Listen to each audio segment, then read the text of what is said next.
మాతృదేవోభవ.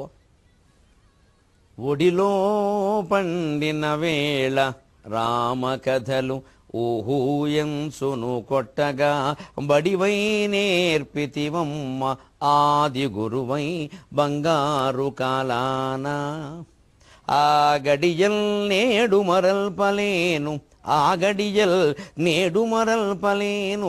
రసనగ్రం బంధు నర్తింప నా రసనగ్రం బంధు నర్తింప నీ అడుగుందా మరలంటి వేడెదనే అమ్మా నన్ను దీవింపుమా. నీ అడుగుందా మరలంటి వేడెదనే అమ్మా నన్ను దీవింపుమా. ఏబిఎన్ ఆంధ్రజ్యోతి ప్రేక్షక మహాశయులందరికీ నవజీవన వేదం అనే కార్యక్రమంలో 156వ భాగానికి స్వాగతం పలుకుతాం. నువ్వెవరో నాకు అర్థం కాకుండా ఉంది పరమాత్మ, దయచేసి నీవెవరవో చెప్పు. మా కృష్ణుడా లేవు, మా కృష్ణుడు చాలా ప్రసన్నంగా ఉంటాడు, నువ్వు భయంకరంగా ఉన్నావు, నేను చూడలేకపోతున్నాను, నువ్వెవరవో నువ్వెవరవో చెప్పు అని అర్జునుడు ప్రార్థిస్తే కనిపించలేదు అనుకున్న విశ్వరూపం తాను అడిగితే చూపిస్తే గుర్తుపట్టలేని స్థితిలోకి వెళ్ళాడు. గుర్తుపట్టలేకపోవడం ఎందుకు జరిగిందండి?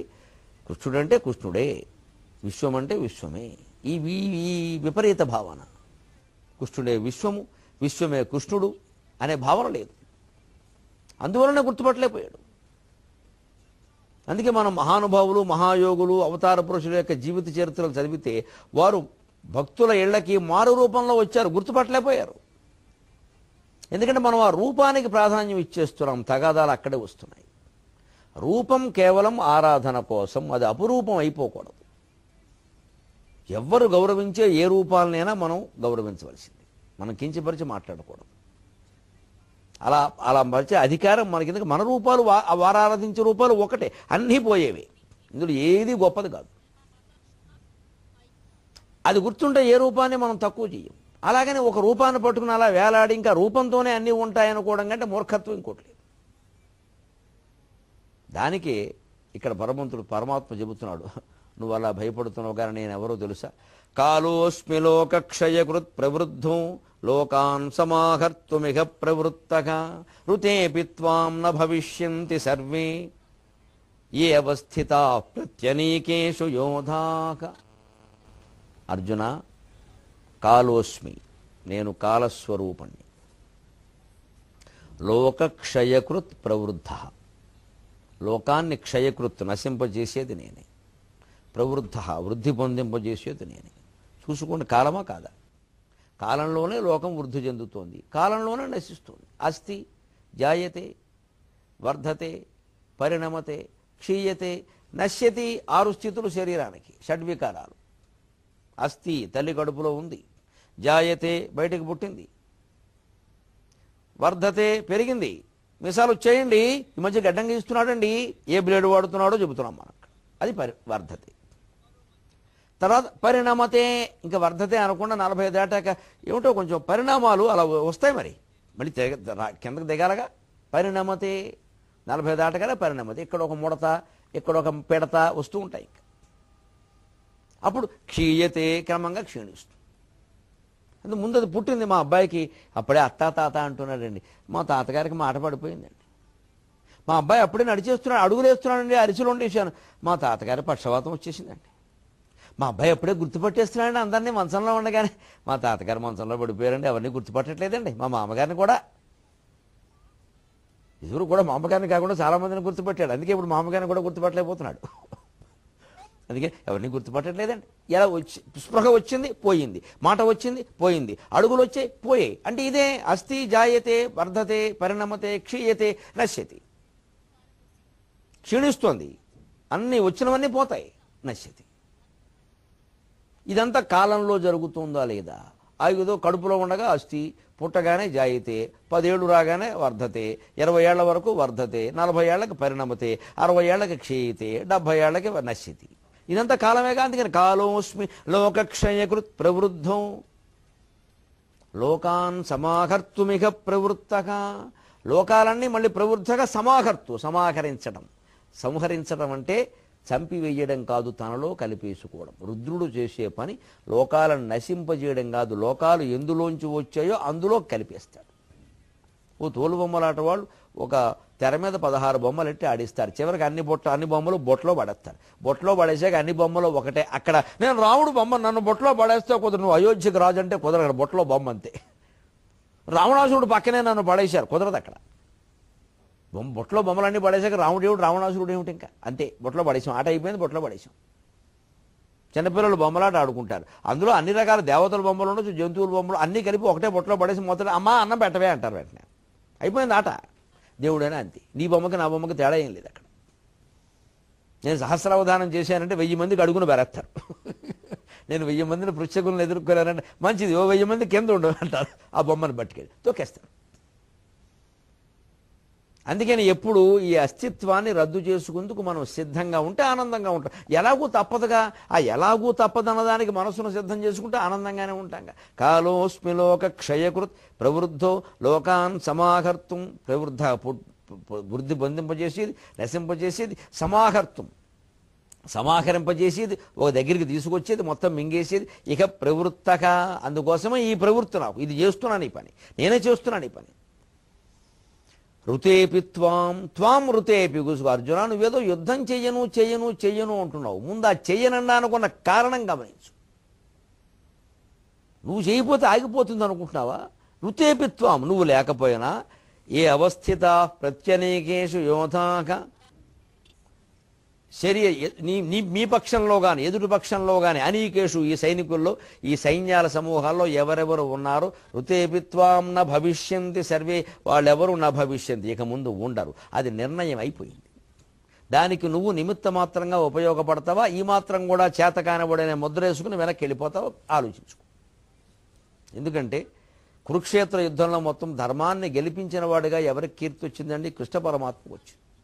ఆయన ఆశించవచ్చు, ఆశించకపోవచ్చు, కృష్ణుడికి వచ్చిందా లేదా? ఎంత తాపత్రయపడ్డాడండి ధర్మరాజు చేత అబద్ధం ఆడించడానికి. వీళ్ళంతా మొండిపొట్లు ఏదో వీళ్ళ కోసమని ఆయన తాపత్రయపడుతుంటే, అంత పెద్ద ధర్మాత్ముడు ఎప్పుడు ఏ పని చేయని వాళ్ళలాగా, ఓ పెద్ద భీష్మించేవాడు ఒకడు, పడుకునేవాడు ఒకడు, అభిమన్యుడు పోగానే నేను యుద్ధం చేయననేవాడు ఒకడు, నాకు ఎందుకు చెప్పలేదనేవాడు ఒకడు, ఘటోత్కచుడు పోగానే నువ్వు ఎందుకు నవ్వుతావు అని ప్రశ్నించేవాడు ఒకడు. పెద్ద పరమాత్మను అర్థం చేసుకున్నవాడేడి, అది ఎందుకు చేసావు, ఇది ఎందుకు చేసావు అని అనడం తప్ప.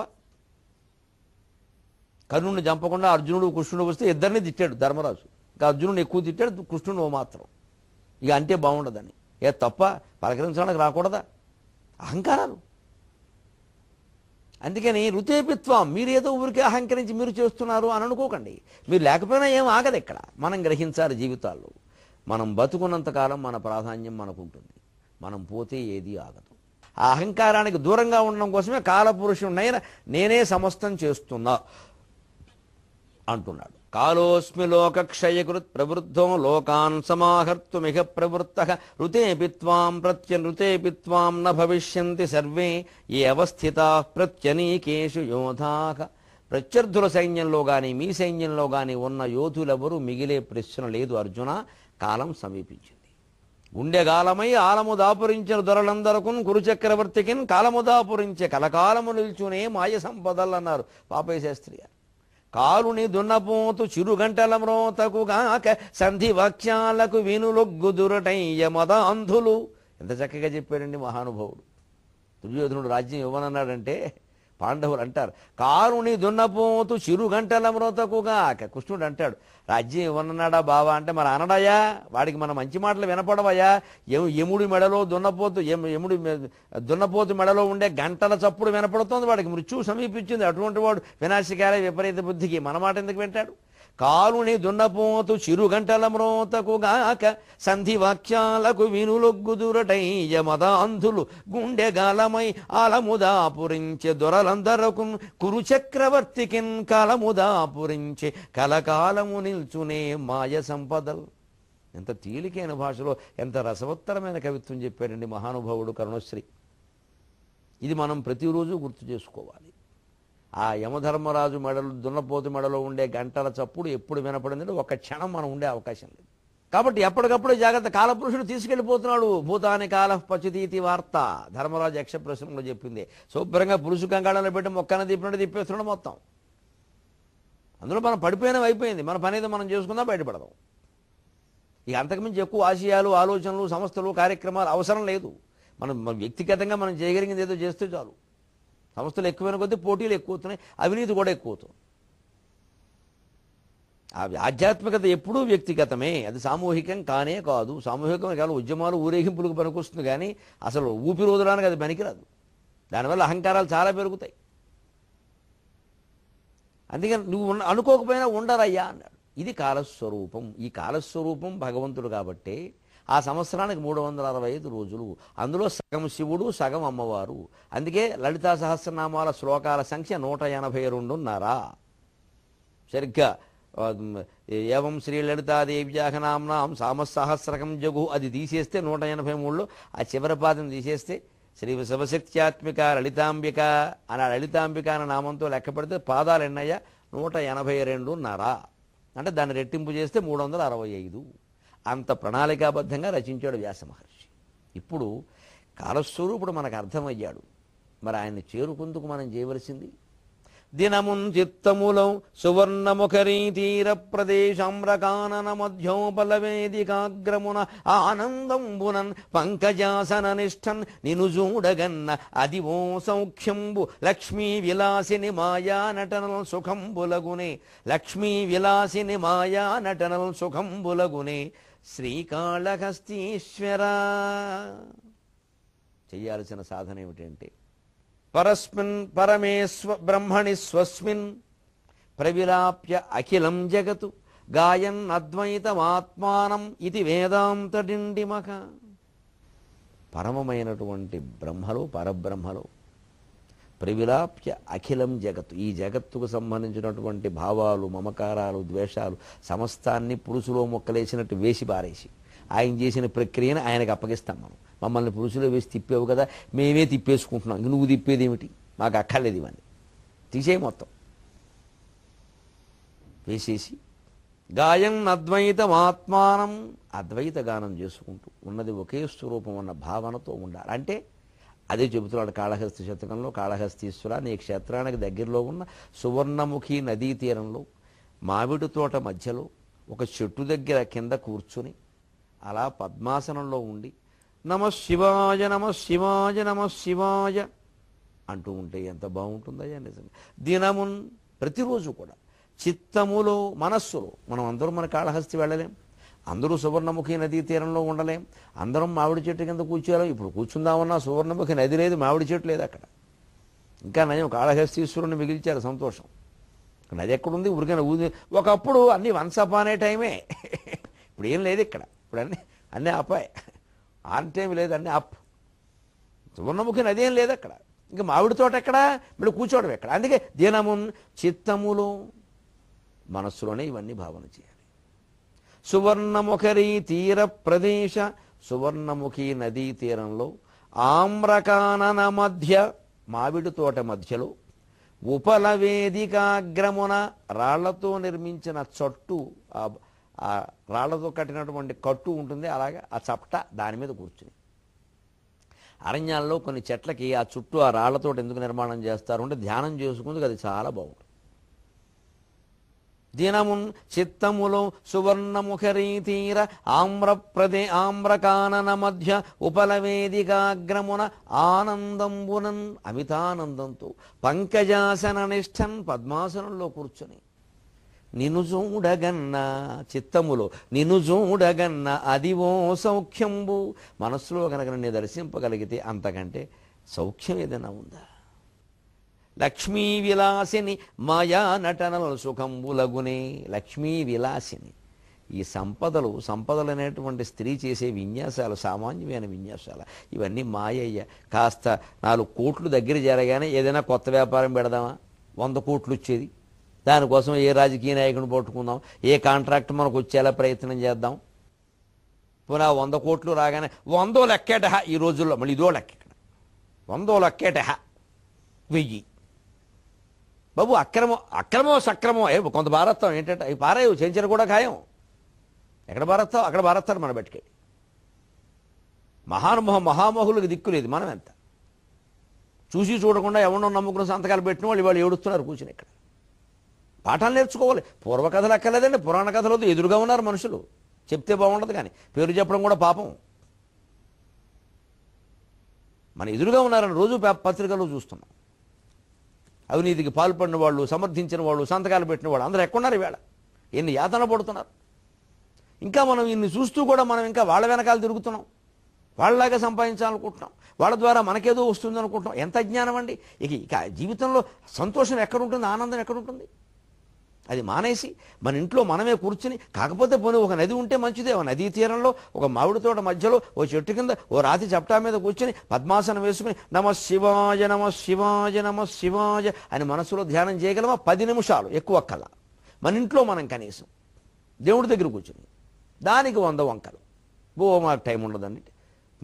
ఆరోగ్యం బాగుండడానికి మార్నింగ్ వాక్ చేయడానికి టైం ఉంటుంది, సంధ్యావందనం చేయడానికి టైం ఉండదు. దానివల్ల ఏం ఉపయోగం? దానివల్ల ఆరోగ్యం రాదుగా. పొద్దున్నే నడుస్తాడు, సాయంత్రం పొద్దున్నే నడక, సాయంత్రం పడక, ఇవన్నీ ఉంటాయి. జిమ్, జామ్, డుమ్, డామ్ అని ఉంటాయి. దేవుడు పూజకు టైం ఉండదు, దేవుడు కూడా టైం ఉండదు. అందుకనే నవజీవన వేదానికి పునఃస్వాగతం. దినమున్ చిత్తములో సువర్ణముఖరీ తీర ప్రదేశమ్రకానన మధ్యోపలవేదికాగ్రమున ఆనందంబునన్ పంకజాసన నిష్టన్ నిను చూడగన్న అదివో సౌఖ్యంబు లక్ష్మీ విలాసిని మాయా నటనల్ సుఖంబులగునే శ్రీకాళహస్తీశ్వర. ఈ డబ్బు మా చేత చేయించేటువంటి మాయ నటనలు మాకేమైనా సుఖాన్ని ఇస్తాయని ఆయన మాకు అర్థమైపోయింది ఈ జీవితం అన్నాడు. ఇక్కడే సాహిత్యవేత్తల కోసం, అవధాన ప్రియుల కోసం ఓ మాట చెబుతాను సరదాకి. ఆ చివరి పాదం గమనించండి. సినిమాయా నటనల్ సుఖంబులగునే శ్రీకాళహస్తీశ్వర. దీన్ని ఎవరైనా అవధాని గారికి సమస్యగా ఇవ్వచ్చు. సినిమాయా నటనల్ సుఖంబులగునే. సినిమా ఇంగ్లీష్ పదం అందులో చేరిపోయింది పద్యంలో. లక్ష్మీ విలాసిని మాయా నటనలు అని రాశాడు ధూర్జటి. అందులో ఆ 3 పాదాలు పక్కనెట్టేస్తే 4వ పాదం వరకు తీసుకుంటే సినిమాయా, సినిమానా నటనల్ సుఖంబులగునే అని సినిమా జీవితాన్ని వర్ణిస్తూ పూర్తి చేయొచ్చు సరదాగా. సినిమాయా నటనల్ సుఖంబులగునే శ్రీకాళహస్తీశ్వర. కావాలంటే ఆ శ్రీకాళహస్తీశ్వర మార్చి ఇంకేదైనా పెట్టచ్చు, అనుమానం రాకుండా. ఇలాగ చమత్కారంగా సమస్యలు కూడా దొరికితే పురాణాలు మరింత బాగుంటాయి. ఇక్కడ ఈ ధ్యాన స్థితికి నిశ్చింతగా మనం ఒక నదీ తీరంలో, మామిడి తోటలో, రాతి చప్టా మీద కూర్చుని పద్మాసనంలో ధ్యానం చెయ్యాలి అంటే అది ఎప్పటికి రావాలి ఆ స్థితి? రావణ బ్రహ్మ లాంటి వాడు శివతాండవ స్తోత్రంలో ఆ స్థితి వస్తే నాకు ఇంకేం అక్కర్లేదన్నాడు. కదా నిలింప నిర్జరీ నికుంజకోటరే వసన్ విముక్త దుర్మతి సదా శిరస్థమంజలిం వకన్ విలోలలోలలోచనోలలామఫాలలగ్నక శివేతి మంత్రముచ్చరన్ కదా సుఖీ భవం యగం. కదా నిలింప నిర్జరీ నికుంజకోటరే వసన్ విముక్త దుర్మతి సదా శిరస్థమంజలిం వకన్ విలోలలోలలోచనోలలామఫాలలగ్నక శివేతి మంత్రముచ్చరన్ కదా సుఖీ భవం యగం. పంచచామరంలో చెప్పాడు ఈ మాట. ఎప్పుడయ్యా ఆకాశగంగా తీరంలో ఆ తోట మధ్యలో కూర్చుని, నికుంజ మల్లె పొదల మధ్యలో కూర్చుని పద్మాసనంలో ఉండి నెత్తి మీద చేతులు పెట్టి ఇలాగ నమ శివాయ నమ శివాయ నమ శివాయ నమ శివాయ అని హిమగిరి పర్వత ప్రాంతాల్లో నిన్ను ప్రార్థించే భాగ్యం ఎప్పుడయ్యా అని రాక్షసుడైన రావణ బ్రహ్మ కూడా ప్రార్థించాడు. మళ్ళీ సీతాదేవి కనపడగానే గోతులో పడ్డాడు. ఇలాగే ఉంటుంది మనిషి. శ్మశాన వైరాగ్యం, పురాణ వైరాగ్యం. అది కాకుండా ఉండడానికే మన వ్యవస్థలో గొప్పతనం అండి. చిన్నప్పటి నుంచి ఆ బీజాలు మనస్సులో పడాలని పిల్లలకి పూర్వమే వీధి అరుగుల మీద విద్యాభ్యాసం చేసినప్పుడు ఒక పాట పాడించేవారు. ఏది మేలు ఉండేది. మేము 2వ తరగతిలో ఉండగా పాడాం. పైగా అందులో ఒక ప్రశ్న, ఒక జవాబు ఉంటుంది. గడపలన్నిటిలోన ఏ గడప మేలు, మహాలక్ష్మి నివసించు మా గడప మేలు. అరుగులన్నిటిలోన ఏ అరుగు మేలు, పండితులు కూర్చుండు మా అరుగు మేలు. వీధులన్నిటిలోన ఏ వీధి మేలు, మంచివారున్నట్టి మా వీధి మేలు. ఊరులన్నిటిలోన ఏ ఊరు మేలు, పాడి పంటలు గల్గు మా ఊరు మేలు. చిన్నపిల్లలకి మా మా అనుకోవడం చాలా ఆనందంగా. మా ఊరు, మా వీధి, మా అరుగు, మా ఇల్లు, మా అమ్మ, అంతే. ఎలా ఉంటుంది ఆ భావన అందులో కలిపి ధర్మార్థ కామ మోక్షాలు 4 చెప్పారండి ఇందులో. ఇది కేవలం మామూలుగా నేర్పిన పాట కాదమ్మా. భారతీయ సాహిత్యంలో, అందున తెలుగులో ఆడవాళ్లు పాడిన పాటల్లో దేన్ని మీరు తక్కువ అంచనా వేయద్దు. ఒక్కొక్కటి ఒక్కొక్క వేదం. ఇది ముఖ్యంగా 4 వేదాల సారం. ఇందులో ధర్మార్థ కామ మోక్షాలు 4 ఉన్నాయి. చిన్నప్పుడు ఆసక్తి ఏమిటి? మగపిల్లలను ఒకవైపు ఉండేవాళ్ళం, ఆడవైపు పిల్లల్ని వేరే నుంచోబెట్టేవాళ్ళం. గడపలన్నిటిలోన ఏ గడప మేలు అని మేము కొంచెం ఆడపిల్లకేసి కాస్త దూకేవాళ్ళం. అనిపిస్తుంది మరి దూకారని సరదాగా. వాళ్ళు అంతకంటే మహాలక్ష్మి నివసించు మా గడప మేలు ఏదో వాళ్ళ ఇంటికి రమ్మనంటే పిలిచేవారు సరదాకి. వాళ్ళు ముందుకు దూకడం, మేము ముందుకు దూకడం, మధ్యలో మరి ఇంకేం విపరీతాలు జరగకుండా మేస్టార్ అడ్డం. అంటే సరదా సరదా తీరాలి, అది మళ్ళీ విపరీతాలకు దారి తీయకూడదు. ఆ సంస్కారం చూడండి. ఆడపిల్ల అలా ముందుకు దూకుతూ పాడితే కానీ మేము పాడితే కానీ పాట రాదు. పాట వస్తే కానీ తర్వాత అర్థం గురించి ఆలోచించాం. ఎప్పుడో 2వ తరగతిలో నేర్చుకున్న పాటకి అర్థం 50 ఏళ్ళు వచ్చాక నేను కాస్త దృష్టి పెట్టి ఏమిటిది అంటే దీంతో పదేగా మొత్తం వేదాంతం అంతా ఇందులో ఉందిరే. ధర్మార్థకం మోక్షాలు. గడపలన్నిట్లో మహాలక్ష్మి నివసించు మా గడప మేలు. అరుగేమిటయా? పండితులు కూర్చుండు మా అరుగు మేలు. వీధి మంచివారున్నట్టు మా వీధి మేలు. ఊరు పాడి పంటలు కలుగు మా ఊరు మేలు. మంచివారున్నట్టు మా వీధి. జీవితంలో మంచితనం కంటే వేరే ధర్మం ఏదైనా ఉందా? నువ్వు మంచివాడిగా ఉండు. ధర్మం అది, ధర్మపురుషార్థం. తద్వారా అర్థం పాడి పంటలు కలుగు మా ఊరు మేలు. పాడి వల్ల పంట వల్ల మన డబ్బులేగా వచ్చేది, అంచేది అర్థపురుషార్థం. మహాలక్ష్మిని వసించు మా గడప మేలు. గడప సంసారులకే కదండి ఇల్లు గడపను, దానికి పసుపు రాయడం, బొట్లు పెట్టడం. లక్ష్మీదేవి అంటే కామపురుషార్థం, ఇల్లు సంసారం. పండితులు కూర్చుండు మా అరుగు మేలు. పండితులు కూర్చుని ఏం చేస్తారు? ఉరుగు ముక్కుపోవడం పిలుస్తారా? ఏమై తర్కంలోనో ఇలా అన్నాడు కదా, దీని ఏమిటంటా? ఇది బ్రహ్మ సత్యం జగన్ మిథ్య అన్నాడు శంకరాచార్యులు. ఇప్పుడు అది నిజమేనంటావా?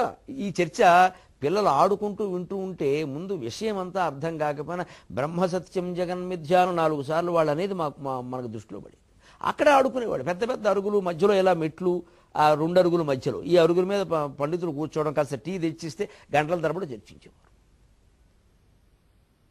అలాగే వాళ్ళు వేదాంతం చెబుతూ మధ్యలో చలోక్తులు కూడా, సరదా మాటలు కూడా. అలా అందులో వీళ్ళకి పిల్లలకి అర్థమైపోయేది. 4 సార్లు బ్రహ్మసత్యం మిథ్య.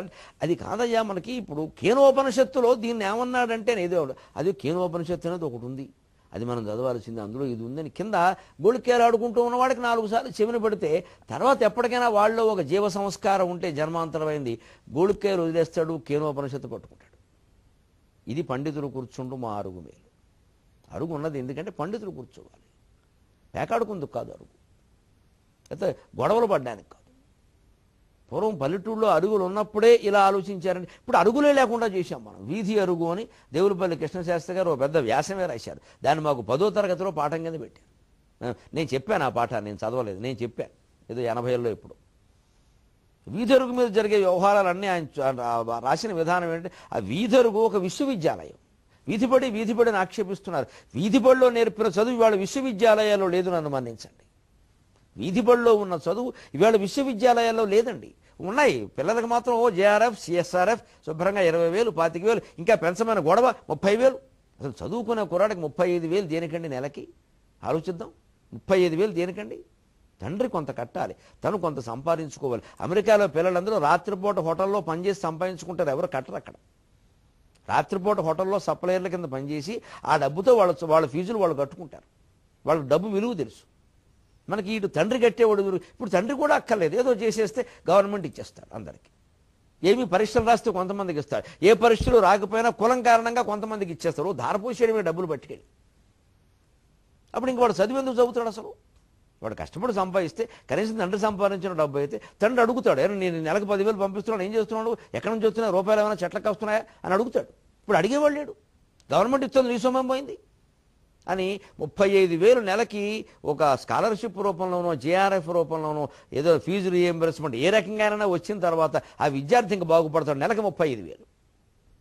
అతను నిజంగా అన్నం తినడానికి, ఏదో ఒక వసతి ఉండడానికి, పొట్ట గడుపుకోవడానికి 15,000 చాలు. మనం సొంతంగా ఉన్నా ఎంత అద్దె కట్టుకున్నా సరే 20,000 వృధాయే కదా. అప్పుడు ఏమవుతుంది? దుర్వ్యసనాలు వస్తాయి. అక్కడి నుంచి ఐఫోన్, ఐప్యాడ్, ఆవు ప్యాడ్ అని మాట్లాడతాడు. అక్కడి నుంచి అప్లోడింగ్, డౌన్లోడింగ్ అని మాట్లాడతాడు. ఇంకా అక్కడి నుంచి మొత్తం చదువు చెడుతుంది. ఇంత చేసి ఈయన గారు కనిపెట్టే పరిశోధన ఏమిటంటే, తిక్కన గారు చక్కగా అన్ని రసములను వర్ణించను పూర్వమే అందరూ చెబుతున్నామని ఈయన చెప్పింది లేదు ఇక్కడ. లేకపోతే ధర్మవరం మండలం జానపద గేయములు, ఇందులో బండి మీద 32 పాటలు గలవు, కోతల మీద 64 పాటలు గలవు. ఈ మొత్తం సమాచారం ఇది, ఏదో జనాభా లెక్కలాగా. ఈ మొత్తం గేయాల నుంచి ఈయన సాధించింది ఏం లేదు, ఊరికే రాయడమే, పాటలనే రాస్తాడు. ఈ పాట ఎంత చక్కగా ఉన్నదో గమనించుడు, ఈ పాటలో ఉన్న సారమును తిలకించుడు అంటే మొత్తం పాటలన్నీ వేరే వాళ్ళవి, గమనించుడు, తిలకించుడు, పులకించుడు, సరిచూడు, ఈ మాటలే ఈయన పరిశోధన. దీనికి పిహెచ్డి. అందుకే థీసిస్ అంటే ఒక మాట చెప్తారు, తీసేసేయడం అని. ఇందులోంచి తీసేయడం, అందులో వేసేయడం, అంతే, తీసేస్ అయిపోయింది. డిగ్రీ వచ్చేసింది. కొన్ని వేల మంది పిహెచ్డీలు చేశారు. ఇంకా విశ్వవిద్యాలయాలు స్థాపిస్తామని చెబుతున్నారు. అదో అమాయక పని. ఉన్న విశ్వవిద్యాలయాల్లో చదువు సరిగ్గా సాగినప్పుడు కొత్తది స్థాపించడం ఎంత తప్పండి నిజంగా. ఉన్న దాంట్లో సరిగ్గా జరుగుతుందా? ఆ జీతాలకు న్యాయం జరుగుతుందా? అసలు వాళ్ళకి ముందు జీతాలైనా సరిగ్గా ఇస్తున్నావా? ఇచ్చిన జీతానికి న్యాయం జరుగుతుంది? అక్కడ విద్యార్థులకు ఏమన్నా వస్తుంది? మరి కొత్తను పక్కపక్కనే ఊరుకో 2 విశ్వవిద్యాలయాలు పెడితే వీసీల సంఖ్య పెరగడం తప్పితే ఏమైనా ఉపయోగం ఏదైనా ఉందా? రాజకీయాలు ఉపయోగపడడం తప్ప. విద్యా విధానం వీధి బడిలో ఉన్నప్పుడు ఒక్క చిన్న పాటలో ధర్మార్థ కామ మోక్షాలనే 4ంటిని చెప్పారే.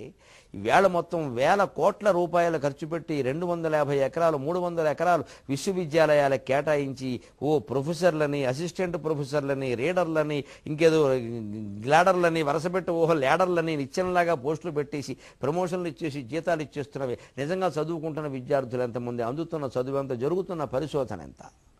ఇదంతా మనం ఆలోచించుకోవలసిన విషయం కాదా? ఇవన్నీ ఆలోచించుకుంటే కానీ నవజీవనం వేదమయ్యే అవకాశం లేదండి. ఊరికే ఏదో మొక్కుబడికి చదివించామని మనం ఏదో చెప్పేశాం కదా అని వాళ్ళు అంటే వ్యవస్థ ఎలాగే ఇప్పటికే ఏళ్ల తరబడి పాడైపోయింది, ఇంకా పాడైపోతుంది. ఒక వీధి బడిలో ధర్మార్థ కామ మోక్షాలు 4 చెప్పిన పాట మనం చూసాం. ఎప్పటికైనా పిల్లలకి మనం అది నేర్పి క్రమంగా ధర్మం నుంచి అర్ధకామాల నుంచి దాటుకుని మోక్షానికి వెళ్లే స్థితి. ఆ పండితులు కూర్చుంటూ మా అరుగు మీద శాస్త్రాలు చదివితే, ఆ శాస్త్రజ్ఞానాన్ని గ్రహించగలిగితే ఆందోళన రహితమైన జీవితం అరచేతిలో ఉండదండి. సెలవు.